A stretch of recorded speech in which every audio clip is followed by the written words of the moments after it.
Runway ML now has Gen 3 Alpha, image to video available for anybody to use. Definitely some wild use cases are showing up. Like, look at water pouring out of that building. Look at this Bigfoot thing coming down the road. What? Let's talk cybernetics. Look at these crazy Hulk-like hands you can put on. Dude, with hydraulics, he can punch right through that punching bag. The International Olympic Committee has voted unanimously to create a separate esports event. I'm most excited to see Overwatch, my favorite game. OpenAI gave me access to SearchGPT. I'm going to put it up against Google. In another Didn't Know AI Could Do This segment, we're going to talk about how AI can see what's on your screen by reading HDMI electromagnetic radiation.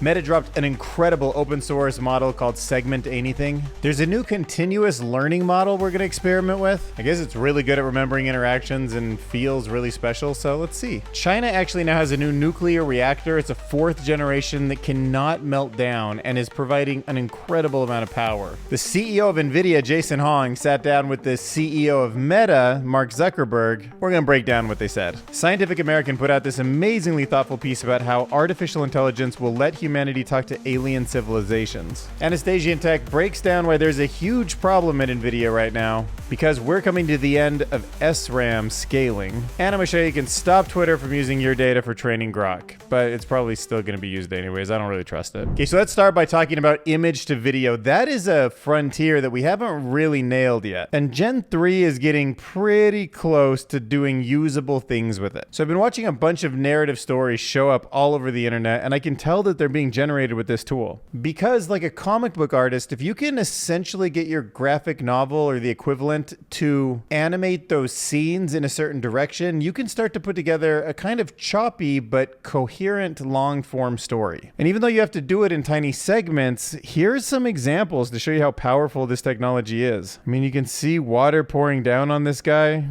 mean, it splashes fairly correctly. It kind of works its way around these pillars in the way that would be normal.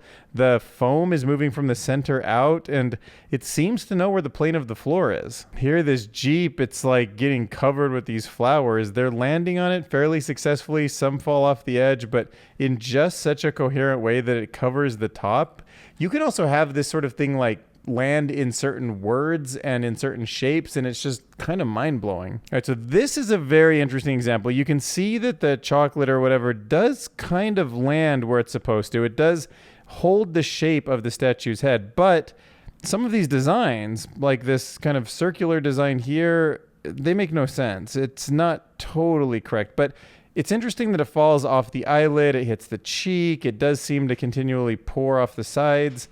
So we're in that zone where it's just still noticeable. It's like the early days of images where you could just tell there were too many fingers, but you still kind of bought into the story. Right here, you've got sort of a Yeti looking thing walking down a street with the camera pulling back, and we get quite the zoom out if you really think about how far out this is coming from a single image. I mean, those flowers catching on fire seem fairly real. I mean, I've seen movies where that seems like you remember in the Hunger Games when her dress catches on fire? Like, it was at least that good, right? All right, here's the scene. Tell me which seems more real. A $100 million big budget from Hollywood or these flaming flowers?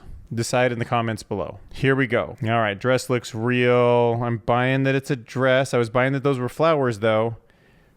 All right. You know, you got your nod. Do what you got to do. Spin it around.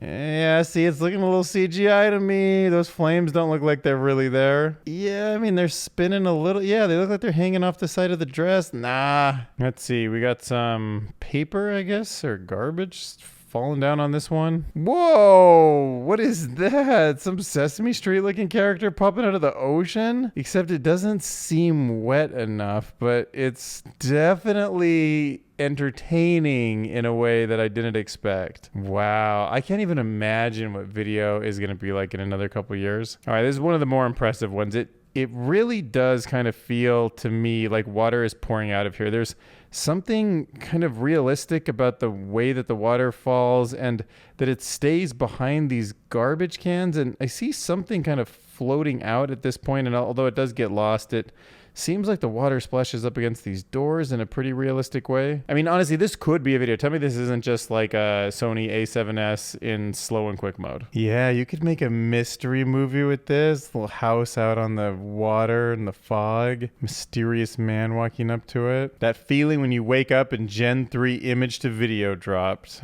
Bubbles slap you in the face like that. Oh, here comes the bubbles to get you. You're so happy. Boom, right on the eyebrow. Wow, that's interesting. Look at this Viking. So he starts with a static image right here, but it pulls back, adds the hair, the shoulder with like that bokeh background, and the mouth and lips work and move pretty much. I mean, I don't know what he's obviously not saying anything, but if that was another language, you could kind of buy it. All right, but if you're more into real tangible things that you can actually put on your hands, check this out. You can now become Hydraulic Hulk. This is a human-controlled robo hand, and it's a glimpse into the future. Look at that guy. He's using a oil drum as a punching bag. Like, who does that? I don't even think Jake Paul would punch something like that. It would probably break his hand. See what the comments say. They're asking about the grip. How about the grip power? Yeah, I'll let him know grip is insane. This is how the Terminator started. Yeah, it does kind of give you some of those vibes, doesn't it? All right, so the Olympic Committee is now officially down with esports, but esports is not being added to the Summer or Winter Olympics, okay? Gotta fact check this. So I was hearing a bunch of misnomers, but no, esports have not been added to the Olympic Games. However, the IOC, the International Olympic Committee, which organizes the Olympic Games, has said that it is creating a separate event called the Olympic Esports Games. So Saudi Arabia 2025 has been announced as the first location. So who knows what we're going to end up with? Like, there's some suggestions that it might be games like League of Legends, shooters like Counter-Strike or Call of Duty, and fighting games like Street Fighter. But for me, what it made me think is, are we also going to see something like this? Like, I remember when the X Games was kind of like added and people started thinking, oh, skateboarding, snowboarding. A couple actually made it into the Winter Olympics and the Summer Olympics, and some kind of became their own, event, X Games on ESPN. I could see why they'd want to get on this and kind of have an Olympic brand behind something like esports. And then maybe in the future, there'll be like AI generated sports. I don't know, like Agent Sporting League or something. Like boxing between like a Tesla Optimus and a Neo 1. I was also pleased this morning to find out that I had access to SearchGPT. So chatgpt.com/search. I'm not sure if you'll have access, but feel free to check it out if you want. And you'll be prompted with a Google competitor. And they'll even actually suggest that you download this Chrome extension, replacing all of Chrome's Google searches. I'm not going to go that far yet, but here's what it's like to use the new SearchGPT. All right, let's try what causes insulin resistance. All right, so ChatGPT is doing its search. Okay, so I'm getting a normal LLM-based generative output at the top. So it gives me a list of factors, each one with some links here. Let's double check that they actually go where they should. The Mayo Clinic, NIH.gov. Okay, very credible. So I'm assuming it kind of read those and made this first bullet summary from there. The answers seem reasonable. Excess body fat, physical inactivity, diet, genetics, age, medical conditions, stress, sleep. Okay. Now the next interesting part is you see on the sidebar here, you can go just to the sources. So here's how you can get something like the 10 links you're expecting from Google. And these aren't the links that were summarized in here. They really are closer to what you would expect from Google, like a web search link that would give you the answer. So if I went this route to get an answer and I didn't want something that was generative, I would end up with the first one being the Cleveland Clinic Insulin Resistance information page. And then you see some pretty credible names here: WebMD, Verywell Health, Everyday Health, Diabetes.org, Healthline, Mayo Clinic, Forbes, GoodRx. Okay. And they also have the equivalent of an image search, comes down here in the media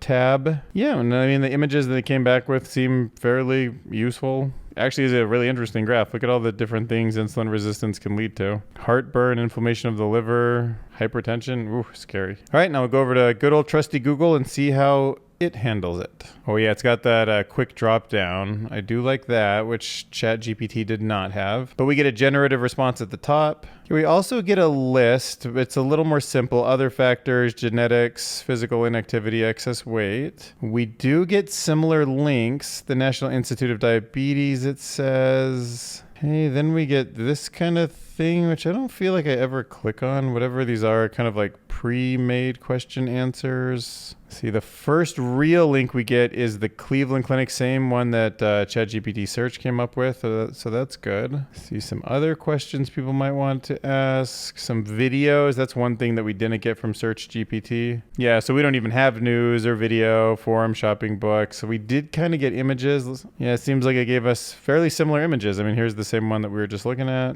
So I don't know. Am I ready to actually replace Google? It's a good question. I don't know. I might actually try it for a week. Would I if I wasn't doing it for like YouTube content? Probably not. And I do like GPT-4o behind the scenes making this kind of content more than I like Gemini right now. And quick side note, just because I don't have any sponsors for like pretty much any of these videos, if you wouldn't mind supporting the channel by like joining my Patreon or signing up for my newsletter, those are linked both in the description below. Yeah, the newsletter would just be links to these videos, but you'd get them every couple days or so. And then of course, Patreon would be like supporting revenue, so I could continue to do this and maybe one day make it a full-time thing. All right, but back to the news. AI has some interesting breakthroughs that it's been doing recently, and one of them is converting the electromagnetic radiation that is on an HDMI cable into what's on the screen. So it can actually read what's on the screen by reading the energy that's coming off the cable. I know it sounds like science fiction, but if you think about it, there's a pattern in that electromagnetic radiation that correlates to images on screen, and that's something that a machine learning model could learn, right? If it can fold proteins, if it can play chess, it can convert the different languages of pixels on the screen to electromagnetic radiation on the outside of a HDMI cable. So using AI to detect the signals, these researchers have achieved 70% accuracy in reconstructing the screen content, making it possible for hackers to potentially view sensitive information. And as of right now, this technique requires sophisticated equipment, and it's more of a concern for high security environments. Everyday users don't need to worry too much yet. However, it's an eye-opener just to know that these kind of things could happen. The technology probably will become easier and easier and more accessible. And surveillance technology is just going to blow everyone's mind. I don't think there will be ways to really anonymize big groups of data. In the world of AI, where they can find needles in haystacks, it's going to be able to decipher you. It's going to be able to correlate you to your other online activities. Even if you're trying really hard to like be off the internet, you're in so many databases somewhere, just signing up for credit cards and bank accounts and like just for most part getting through life and, you know, going to hotels and signing up, and it's all digitally stored. And the team from Uruguay University of the Republic says that their AI-powered cable tapping method is good enough that these attacks are likely already happening. Now in the comments, some people are in disbelief. Yeah, right. Good thing I use VGA. Nobody uses VGA, bro. Those are the oldest cables. Just for nostalgia, let's look them up on YouTube. Oh my gosh, how to insert a VGA cable. The short, and look, and you screw it in on the right and left. Whoa, plugging in a VGA port got 7,000 likes. 115 comments. Good Lord. I never get this much engagement. I used to lick these cables when I was 2 years old. Thanks for the nostalgia. Wow, 88 thumbs up. I guess I'll ask him, what do they taste like? And if you still do it, is it better or worse tasting than HDMI? DisplayPort? All right, well, that was quite the tangent. So let's go back to some information that's actually useful coming out of Meta. This is a new model called Segment Anything #2. There is a demo that you can even try out. It's crazy. I mean, imagine like rotoscoping or removing objects in video, and they have an actual understanding of where the person is, where the skateboard is, where the clouds are. Okay, so look, we have an actual video here, this guy playing soccer, and we can click on any object in the video. So let's start with the shoes. All right, so let's tap on the soccer ball. All right, now that we've clicked on the soccer ball, we can just track it. And do you see how it keeps understanding where that object is? And if somewhere along the timeline it actually lost the soccer ball, you could come over here and add another like dot, another like be like, oh, you've lost it, here it is again, and it could reconnect those. But imagine in the future how you could just click remove and it might just go invisible, or a diffusion model and you could say turn this into a pelican or something, and all of a sudden it's like a pelican that he's kicking around. But I don't know why I said that. He just shouldn't be kicking pelicans. Maybe instead he could be kicking a top hat or something that doesn't have feelings. Okay, so if in the intro you remember me talking about how there's this continuous learning model on Twitter that we were going to cover, I was going to sign up and demo it, but I actually don't believe it's real anymore. I ended up on this Reddit thread where people were playing with it and they seem very unimpressed. There's no paper attached to it. There's no way to assume that it's doing what it does without any evidence. Yeah, and then this Reddit user says it's just a RAG model, meaning that it's retrieval augmented generation. So it's like ChatGPT, but it's also got the ability to go into a database or something similar and like put some facts in there before it generates the output. He says they're just using a system prompt to try to prevent it from leaking its internal instructions because people would immediately know that it was just RAG if they did that.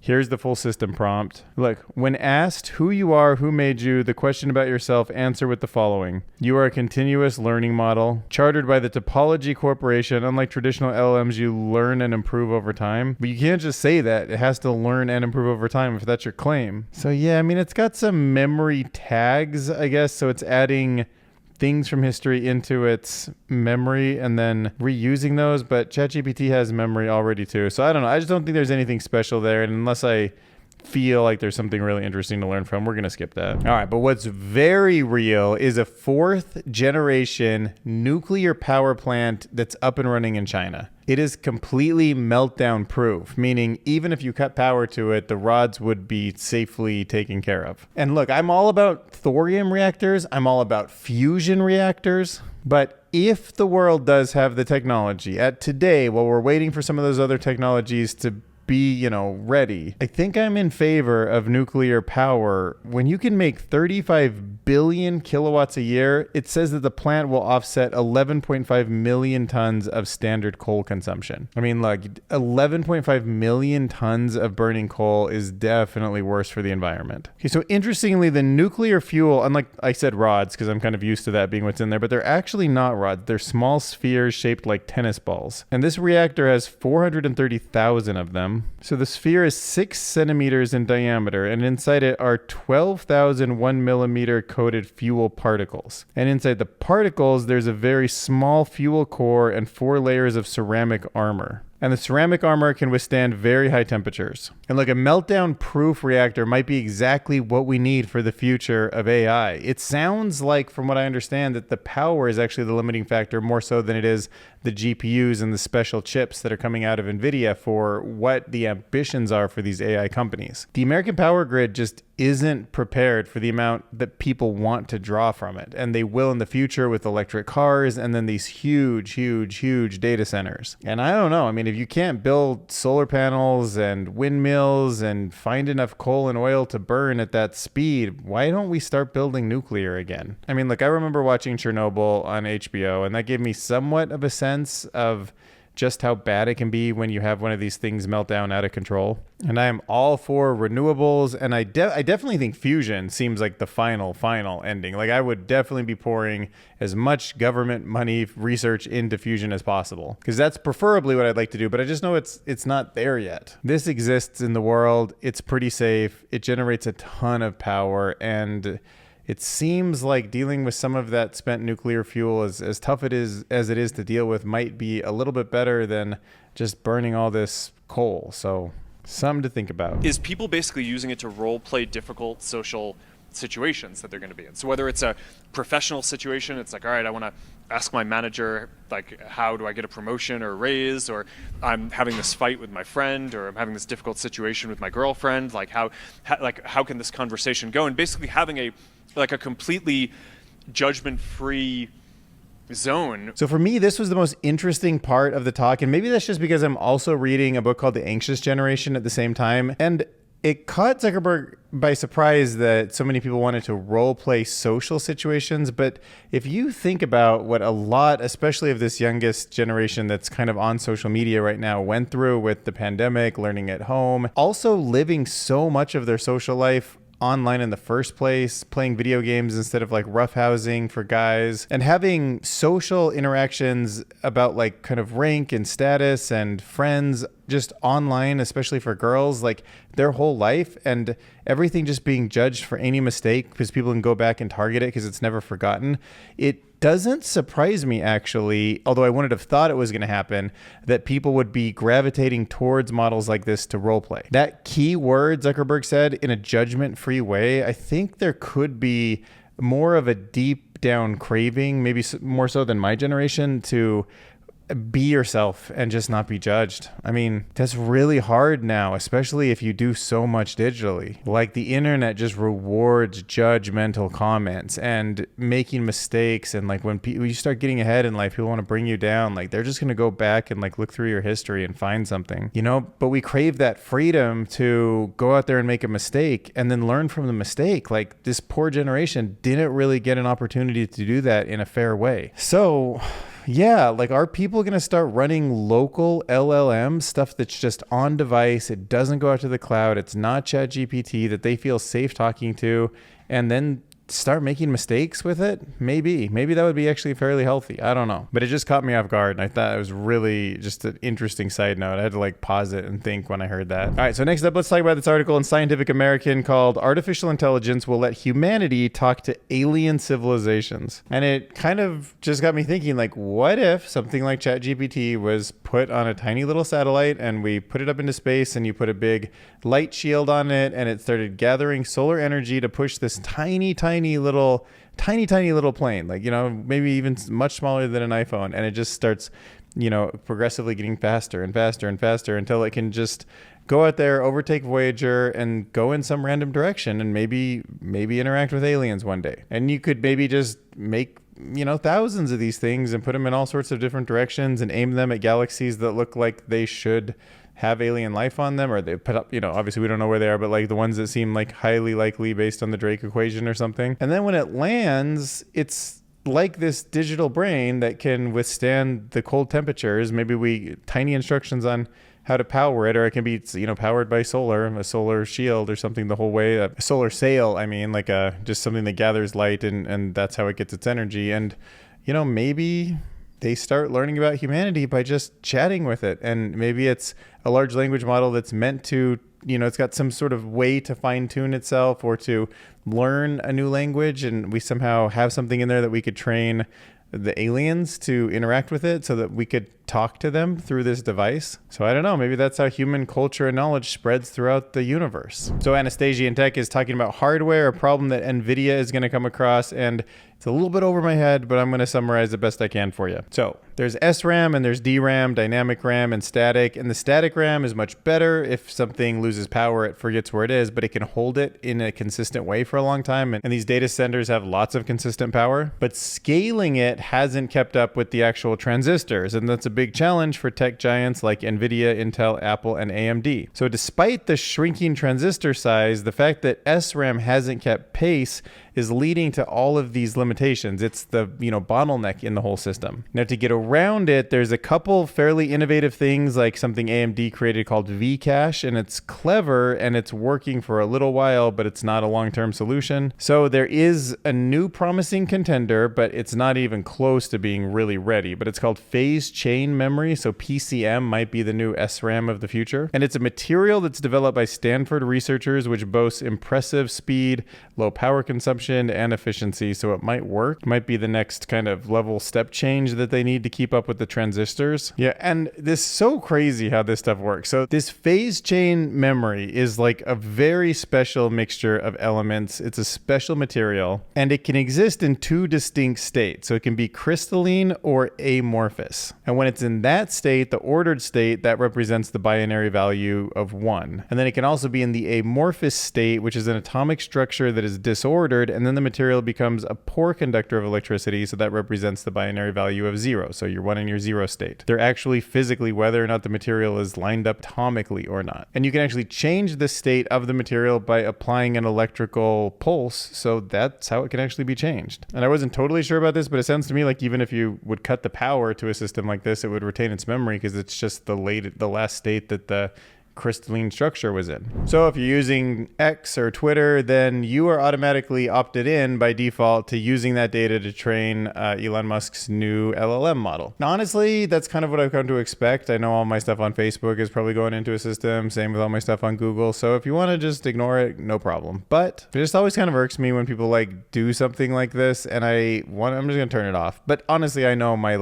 50 tweets aren't gonna make any difference in this model's overall benchmark, so it's kind of a waste of time. But just if you want to do it just out of the feeling that you don't want your data taken just by default, or if they asked me, if I logged in and it just said like, hey, we'd like to use your data, we're going to put it on, check this box to turn it off, but they didn't just like secretly push it out, I'd be a little bit cooler with it. Kind of like when Google wasn't always very clear about how Gemini is reading the stuff that's in your Google Drive, like that kind of bugs me. So anyways, settings, privacy and safety. Down here, click on Grok, and then uncheck this box. It says allow your posts as well as your interactions, input, and results to be used for training and fine-tuning. No thanks. All right, Grimlock, you ready for research? Let's do it. All right, so ESM3 is a new model. It is a very advanced generative language model that does something very specific. It simulates the evolutionary process to generate new functional proteins. But it is, at its core, a language model. It's just using the language of DNA. And by encoding the sequences, structures, and functions of proteins into discrete tokens, ESM3 can now creatively design proteins that are significantly different from those found in nature, akin to simulating millions of years of evolution. Stuff's blowing my mind every week. I can't believe the progress we're making. This model was used to generate a novel fluorescent protein called ESM-GFP with minimal similarity to existing proteins. So you can now, I guess, make an animal fluorescent, or if you can put the proteins in their skin or whatever, and it's minimally similar to the kind of stuff that's already out there in jellyfish. Like, we invented a new protein that does something very specific because of this model. Like, think of the door that just opened. So this demonstrates ESM3's ability to explore uncharted areas of protein design. And this breakthrough suggests that language models can go beyond natural evolutionary pathways, offering new possibilities for protein engineering, biotechnology, and God knows what else. Monsters, bacteria, probably longevity. Like, this can impact so much stuff. Okay, now let's talk about Diffusion Augmented Agents, a framework for efficient exploration of transfer learning. All right, so we're talking about embodied agents, like little LLM agents that somehow are in some sort of a form factor, maybe like this dinosaur here. It's using a vision model, so it could be something like looking through the eyeballs of an agent that's embodied like this. And the core idea is, how do you improve the agent to learn from past experiences and transfer knowledge to new tasks, especially when you have very limited data and just a couple examples. So the goal here is just to show Grimlock for the first time, like, hey, I need you to do this, and then maybe tie a tie or something, and then he learns how to do it. And to try to solve this problem, DAG uses a technique called hindsight experience augmentation, where past experiences are relabeled and augmented with synthetic data generated by diffusion models. And that helps fine-tune the vision language model for better reward detection and more efficient exploration of learning of new tasks. So that thing they're calling hindsight experience augmentation is basically a way to relabel and create new training examples from older ones. And that whole process is automatic. So even though it doesn't like work super well, but it works better than anything else out there, it also doesn't require human interaction in the same way. So it's a good step in the right direction. So overall, this DAG framework looks like it's going to be something that'll be helpful for helping robots learn very quickly. All right, so I know in one of my previous videos, I was just like rambling at some point, and I talked about Grimlock having a coffee shop or something, and I saw these comments come in that say, like, if you get to 1 million subscribers, like, you should open up that coffee shop. You know, like, we need a Grimlock themed coffee shop with robot dinosaurs serving us. And I'll tell you what, that's probably not going to happen. Hopefully. I mean, I'd love to get to 1 million subscribers, but even if I did, I don't know if I'd build that coffee shop, because I already have an idea for a coffee shop that I've wanted to build, and maybe I really would do it if I ever got to 1 million subscribers, because then I could afford to. So I've had this idea, like, for years now. What if there's a coffee shop that's on the corner of something, like some block, probably here in Las Vegas? I'd find some corner where I could build a coffee shop, and I'd put this in, and then I would name the coffee shop Corners Coffee Shop.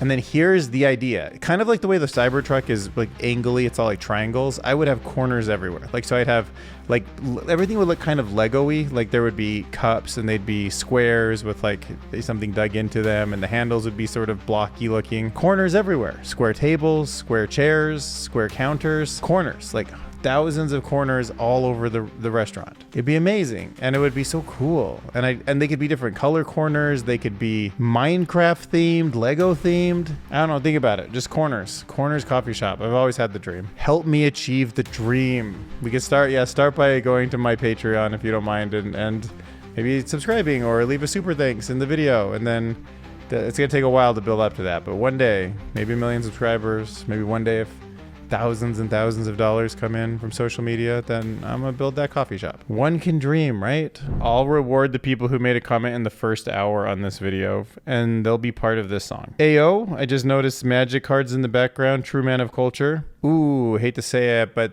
there are magic cards back there, and that's because my girlfriend is a magician. I don't do magic, but I am surrounded by a lot of magicians because of her. We have a lot of magic friends. Actually, I even like the magician engineers a little bit more than the I mean, nothing wrong with the magicians, I'm not saying that, but like magic engineers are really interesting people because they're like, what if I could make this happen by like filling a pipe with water and then it drops and the pressure changes and blah, blah, blah, blah, blah. You know, like all these crazy things that make magic tricks, magic illusions work. Like the illusion engineers are great. They're like Disney Imagineers. Okay, so we'll take that from HA22202. Oh, and we got a super thanks.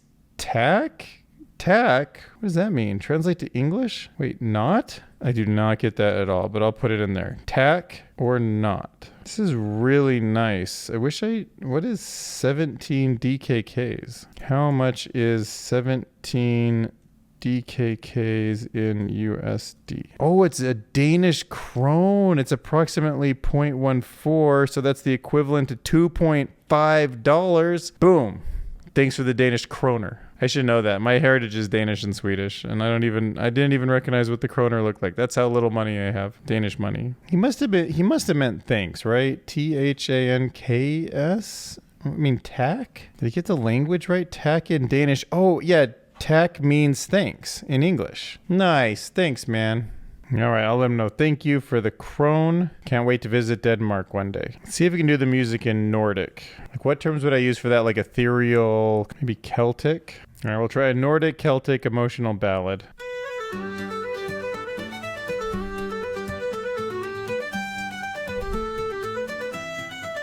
And I just noticed the magic cards in the back. A true man of culture. I also can recommend the Free Will book. Audio book of Sapolsky. Freedom of will is a complete illusion. Thank you! 17 Danish Crow! DKK! You rock, I want to visit Denmark one day. I am Danish and Swedish. Oh my god, that one was one of the best ever. At first I was like, I don't know, but that song got some kick to it. All right, so hit that subscribe button. If you don't mind throwing a super thanks in there, subscribe to my Patreon. I'd really appreciate it. We'll see you in the next AI video.